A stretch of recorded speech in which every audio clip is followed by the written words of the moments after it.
เมื่อซึ่งพี่น้องเขาก็ค่ะเอาค่ะเมื่อในเขาอ่อมค่ำก็ติมาใครในข่าวหลีปันพี่น้องเขาแทงยาวเนี่ยค่ะเนาะว่าภรรยสนใจก็อย่าภูมิปากเปียดค่ะนะก็ถ่อมให้มันยาวๆค่ะเอาค่ะเขาติมาปืดแทงปางสอนปีน้ำเตาเนี่ยค่ะเนาะออนไลน์ค่ะปอกกำสียาวค่ะเนาะก็ปอกในเนี่ยค่ะเพราะว่าภรรยใครเห็นสนใจเห็นปีน้ำเตาเนี่ยก็เดฮับลูกเห็นยาวเนี่ยค่ะเนาะตั้งแต่โมพกมาวันที่11ถึงวันที่20เนี่ยค่ะว่าภรรยสนใจก็สอบถามมาในแชทค่ะเนาะตักมาอะไรเนี่ยค่ะเนาะ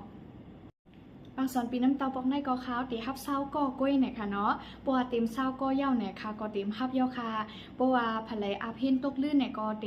เฮาเป้าปอกกำหาเนี่ยค่ะเนาะบางสอนปีน้ำเตาปอกกำหาค่ะก็ไหนตาเต็มตกลื่นนั่นเนี่ยเน็ตสอบถามมาเน็ตอาเพ่นไว้ๆเนี่ยค่ะเนาะยก็สืบพงมากก็ไล่เนาะก็ตักแชทมากก็ไล่ค่ะเนาะค่ะติปันข้อมูลตีกับสืบหมายพงวางไว้ปันค่ะ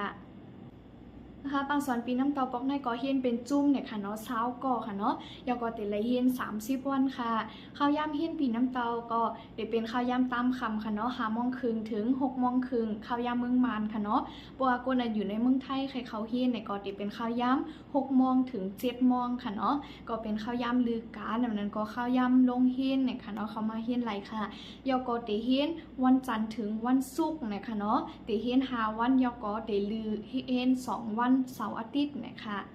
เอาค่ะกำไรค่ะเด็กใครในกาเฮียนค่ะเนาะกาเขาเฮียนมันแบบปาก50เงินไทยเนี่ยค่ะเนาะว่าเป็นเงินมานก็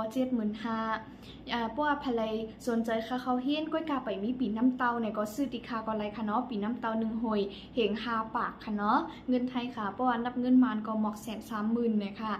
เพราะว่าพี่น้องเขาเตซื้อปีน้ำเตาป้ายอกอเด็กเขาเฮียนป้าจ้อมในแต่2 นิ้วค่ะเตรถขันมันปันเนี่ยค่ะเนาะขึ้นสอบถามมาตักแชทมาติคาแทงกับก็เลยค่ะอังคาอย่าไปตกลื่นแลอาเพียนมาไว้ๆค่ะอังคาตามมื้อหน้าก็ยินจนพี่น้องเขาก็แลทบกันในวิดีโอหน้าค่ะ